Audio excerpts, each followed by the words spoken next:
Hey, my name is Neil, and today I posted videos that I shot a year and a half ago after my wife left, where I didn't know what to do, so I just turned the camera on and talked.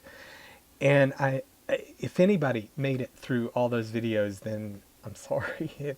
They're hard to watch. I tried to watch them today and comment on them, add to my blog post about. I couldn't make. I made it through three of them maybe, and then I just had to go to bed. They're not easy to watch, and I don't really expect anybody to watch them. But the reason that I wanted to make them when I made them is that as I was going through that point in my life, I searched for everything I could find, every video that I could watch, every story that I could read online about somebody going through a spouse leaving. And it was helpful for me to see what people were going through at the time, and I knew I wasn't going to release those videos when I made them, but now I think enough time has passed that they're there. And if it just, if somebody's going through what I went through and they're able to watch and feel like they're not alone in their pain, that's the point, because that's what I needed at that time. I needed to find every possible video that I could find where somebody was talking about what it's like. And if you've never gone through divorce, it's so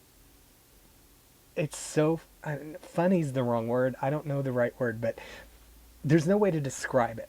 And if you've never gone through it, you hear about a friend going through divorce or whatever, and your heart goes out to them. You say, "Oh, that's sad. I never thought it would happen to them," whatever. But until you go through it, you don't realize it's like a ripping that takes place. It's like, yeah, because there's something about what the way the Bible describes the marriage, what God has joined together, the two becoming one flesh. That's symbolic and blah blah blah, but there's something that happens where parts of that person become you and parts of you become that person, and you just grow together in certain ways. And then when the breakup happens, it's not a clean break, it's a ripping. And so parts of the other person stick with you and parts of you stick with them, and it's not clean. It's a bloody mess. And it's not something that I would ever want anybody to go through. And I mean, if you, the minute that if you are in a relationship and the minute that it seems like something's not right, go to counseling, talk to somebody, be, work it out, because I believe that my marriage could have been healed if we would have gone to a counselor. I think if we would have been in church, this never would have happened, because we would have that community around us, and it wouldn't have been possible for someone to come in and get in between her and me. I share what I'm going through because I'm not alone, and somebody going through this next year or 2 years from now might see these videos and feel like